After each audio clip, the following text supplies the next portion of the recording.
The Simpsons' annual family portraits chronicle the passage of time. Bart enrolled in school and dropped out. Lisa was even more dramatic. She found 2 girlfriends. But in the end, she still married the reliable Milhouse. Maggie grew up to become a pop superstar. Only Bart idled around all day, staying at home with his parents. The couple finally couldn't stand it anymore and kicked him out. Soon he got married, had children, divorced, and was back to square one. By this time, Bart had become a scruffy, middle-aged man. He could only afford to rent the cheapest room at the school. Just then, Principal Skinner came to urge him to pay rent and the homework that was 30 years overdue.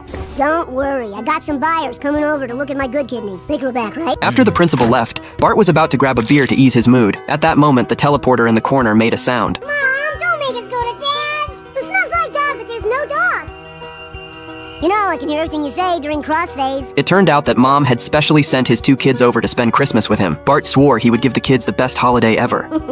I'll just dump them at my mom's. You know, we can hear thoughts now. Damn it. Unlike Bart, Lisa lived a wealthy and comfortable life. Her daughter Zia not only inherited Lisa's exceptional intelligence, but also her rebellious streak. When her parents tried to show concern, she quickly plugged in her data cable and entered the virtual world. Lisa complained that Zia's self-control was nothing like hers. Milhouse quickly insisted it had nothing to do with him. They used only the best genes during the pregnancy, and none of his were used. You parked the car. That helped. I guess. After discussing it, they decided to go home and let Marge figure something out. Meanwhile, Maggie's baby hadn't arrived yet. The other members of her band all came along for the prenatal checkup. Each of them believed they were a strong contender to be the baby's father. At this moment, Homer and Marge were about to spice things up. Then Marge received the news that the kids were coming home for Christmas. The whole family could finally reunite.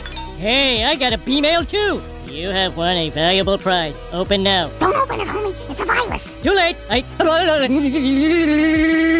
Maggie arrived at the teleportation device ready to go home, but the staff informed her that pregnant women weren't allowed to use it. Her only option was to take an old-fashioned antique airplane, but it was now controlled by a gang of young thugs. Technology that once stood at the pinnacle of civilization had finally been reduced to society's scraps. Suicide pills, mohawk gel, 20-year-old business week. After the plane landed, Maggie got into a taxi. The driver turned out to be the school bully from back in the day. He had even done time in prison with Bart. Just then, Maggie started showing signs of labor. The driver immediately activated the car's spaceship mode and headed for the hospital. In the operating room, Maggie was drenched in sweat from the pain. The nurse asked the doctor if she needed an epidural. Now, nurse, you know we found something much more effective.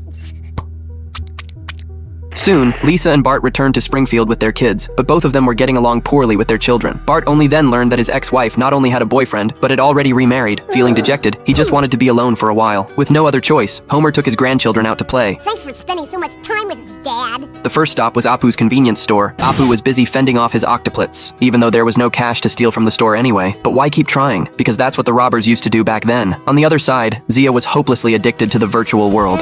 Lisa wished she could strangle her child like Homer used to do. But unfortunately, the government had already passed Homer's law. I am trying to deal with my disrespectful daughter, but you are too clueless to understand.